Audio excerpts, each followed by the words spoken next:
सूरजपाल जाटों का चक्रधारी पाखंड। ढोंगी सूरजपाल का बिजली गिराने वाला इंद्रजाल। गॉगलधारी बाबा भक्तों को पिलाता था हैंडपंप वाला जाम। स्वयंभू भोले बाबा सूरजपाल जाटों की आरती। डिजाइनर बाबा की सन्न कर देने वाली सनक। अगर मुझे आवश्यकता पड़ी तो मैं कलेश भी पैदा कर सकता हूं। मुझे आवश्यकता पड़ी तो मैं प्रलय भी ला सकता हूं।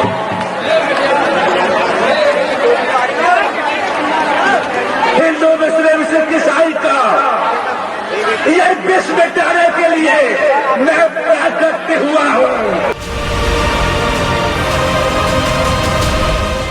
सूरजपाल जाटों के कुख्यात कांड से जैसे जैसे पर्दा उठने लगा है, ये बाबा बहुत बड़ा पाखंडी और घनघोर अंधविश्वासी जमात का सरदार बनता दिख रहा है। बाबा सूरजपाल के चमत्कार लोक में क्या क्या होता था, ये बाबा कैसे भोले भाले भक्तों को चकमा देता था।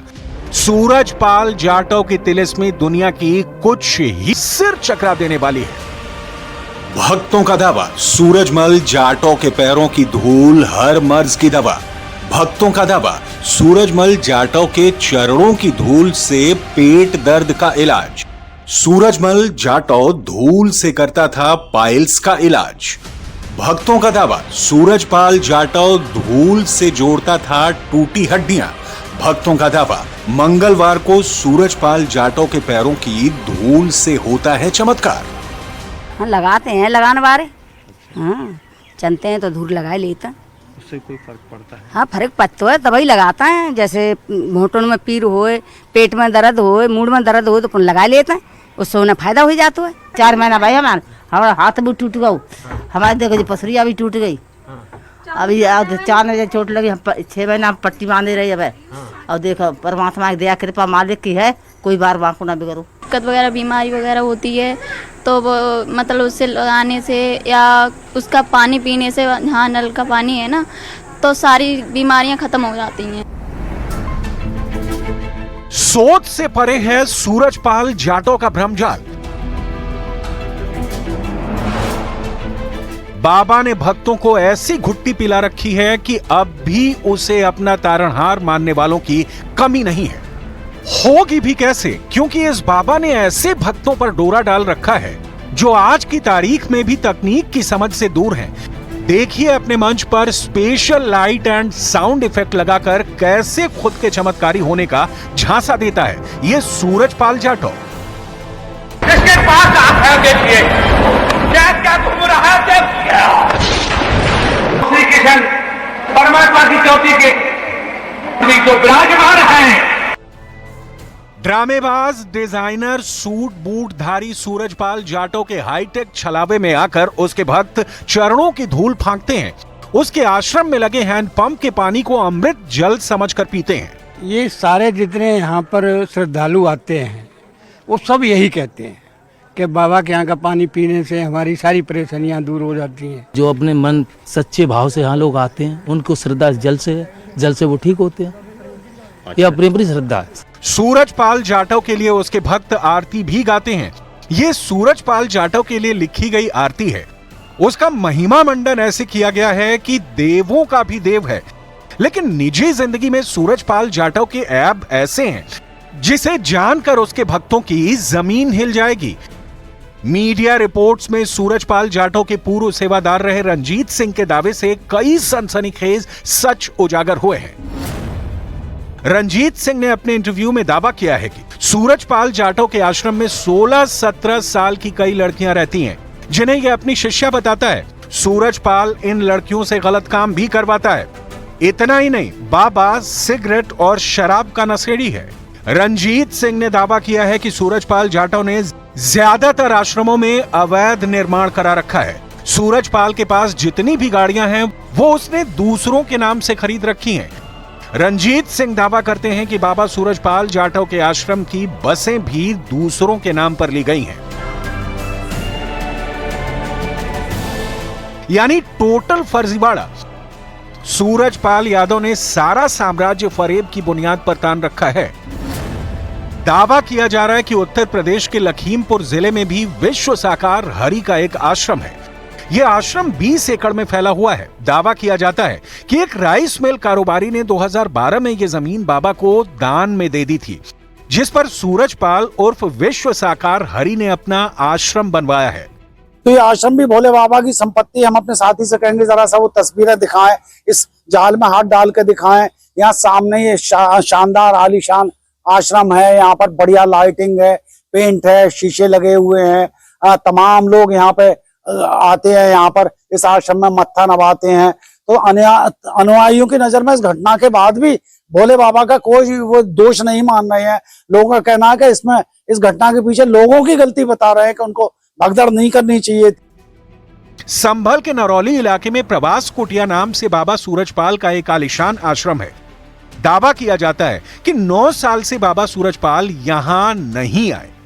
कासगंज में 30 बीघे में सूरजपाल का आश्रम है, जहां से बाबा के साम्राज्य की शुरुआत मानी जाती है।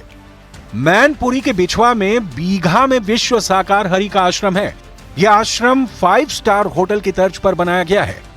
इटावा के सराय भूपल में 15 बीघा जमीन पर बाबा का आश्रम बनवाया गया है। दावा किया जाता है कि इस आश्रम का निर्माण गांव के लोगों ने ही करवाया था। कानपुर में 14 बीघा जमीन पर बाबा का वीवीआईपी व्यवस्थाओं से लैस आश्रम है।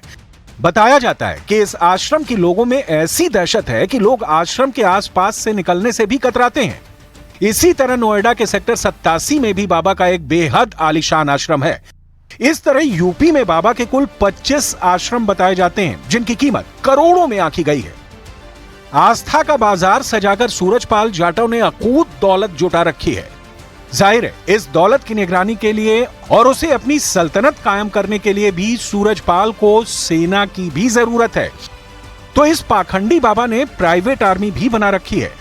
सूरजपाल की security force secret code word से चलती है। बाबा की सुरक्षा में तैनात लोगों को बाकायदा कोड वर्ड से जाना जाता था। गुलाबी ड्रेस वाले सेवादारों को नारायणी सेना के नाम से जाना जाता है। ब्लैक कमांडो यानी वो कमांडो जो बाबा के काफिले के साथ चलते हैं, उन्हें गरुड़ योद्धा कहा जाता है। सर पर टोपा लगाने वाले और ब्राउन ड्रेस पहनने वाले लोगों को हरिवाहक कहा जाता है। सूरजपाल जाटव की सुरक्षा में तैनात इन लोगों को बाकायदा सेना की तर्ज पर टुकड़ियों में बांटकर रखा जाता है। जैसे ब्लैक कमांडो यानी गरुड़ योद्धा 20-20 की टुकड़ी में होते हैं। गुलाबी ड्रेस वाले नारायणी सेना के लोग 50-50 की टुकड़ी में होते हैं, जबकि हरिवाहक यानी टोपी और ब्राउन ड्रेस वाले 25-25 की टुकड़ी में होते हैं। यानी बाबा की सुरक्षा एक खास मैनेजमेंट के तहत की जाती थी, जिसमें महिला सुरक्षाकर्मी भी शामिल थी। इनकी भर्ती की प्रक्रिया कैसे होती थी, इसे राजस्थान के दौसा आश्रम में मिले एडमिशन फॉर्म से समझा जा सकता है। ये हर्षवर्धन का बड़ा घर है यहाँ पर, जहाँ पर दरबार लगता था। और आप देखिए कि जगह जगह पर कुछ कागज भी बिखरे पड़े हैं, वो देखते हैं वो क्या है। आप देखिए कि ये कुछ पेपर इस तरीके से बिखरे पड़े हैं। हाँ, ये देखिए कि ये किस तरीके से ये प्रवेश ये फॉर्म थे जो इसमें दरबार में शामिल होने आती थी महिलाएं, उनसे भराया जाता था। लेकिन सूरजपाल इतनी पुख्ता सिक्योरिटी में क्यों रहता था? क्या सूरजपाल जाटव को कोई खौफ खाए जा रहा था? सच में सूरजपाल को मालूम था कि एक न एक दिन उसकी पोल खुलेगी, क्योंकि उसकी कारस्तानियों की कहानी सुनाने वालों की भरमार है। सूरजपाल के बगल के गांव में ही उसकी हकीकत सुनाने वाले मौजूद हैं। 1000 लोगों के इस गांव में सूरजपाल जाटव का एक भी भक्त नहीं है। वजह आप खुद सुनिए। गए थे इनके सत्संग में, यहाँ के तहाँ गए थे, तो यहाँ मटना पड़ता है मोनकपुर के पास में। वहाँ हम गए, ट्रैक्टर लेके हमारे गांव से गए, तो वहाँ पर देखा क्या, वहाँ दूध इकट्ठा किया गया। तो बाबा को, बाई जी को, दोनों को नहलाया गया उस दूध में नहलाने के बाद में उस दूध की खीर बनाई गई थी। खुद आंखों से देखा हमने, तो वहीं से हमारी इच्छा हट गई, ये हमारी बाबा नहीं है। सूरजपाल का सच यही है, चमत्कारी हथकंडे आजमाकर वो भोले भाले लोगों को ठगता रहा। उसकी चरणों की धूल के लिए लोगों की जान चली गई। हालांकि अब सूरजपाल का अगला सत्संग सलाखों के पीछे तय दिख रहा है, क्योंकि इसकी पाखंड मंडली के सेवादारों की गिरफ्तारी शुरू हो चुकी है। इनके चेहरे पहचान लीजिए, ये सभी हाथरस कांड में गिरफ्तार हुए हैं। लेकिन बाबा अपने किस आश्रम के बिल में दुबक कर बैठा है, उसके अड्डे तक पुलिस अब तक क्यों नहीं पहुंच पाई, इसका जवाब भी सुनिए। 6 लोगों की गिरफ्तारी हुई है, अलग अलग जगह के रहने वाले हैं वो लोग। हम लोग के पास और भी डिटेल्स आई हैं, कुछ फोटोग्राफ्स आई हैं, कुछ पोस्टर बैनर्स आए हैं, कुछ हम लोगों के द्वारा जो पूछताछ के अंदर और चीज़ निकली हैं, जो और हम लोग के पास एग्जामिनेशन के लिए जो है पूछताछ की जाएगी। और जैसे जैसे विवेचना के क्रम में हम लोग बढ़ेंगे, उसके अंदर जो भी साक्ष्य आते हैं और लोग की भी जो भी सख्त से सख्त विधिक कार्रवाई होगी, इसमें दोषी होंगे, उनके खिलाफ की जाएगी। एफआईआर में बाबा का नाम नहीं है। बाबा का गुर्गा और हाथरस कांड का मुख्य आरोपी भी फरार है, लेकिन दोनों इनामी हो चुके हैं। सूरजपाल पर कई लोगों ने इनाम का दावा किया हो। हाथरस सत्संग के मुख्य आयोजनकर्ता प्रकाश मधुकर पर 1 लाख का इनाम पुलिस ने रखा है, लेकिन सूरजपाल और उसका सेवादार प्रकाश मधुकर को आसमान खा गया है या जमीन निगल गई, ये सामने क्यों नहीं आ रहे? सूरजपाल ने वकील के जरिए सफाई देकर क्या इतने बड़े कांड से पल्ला झाड़ लिया है?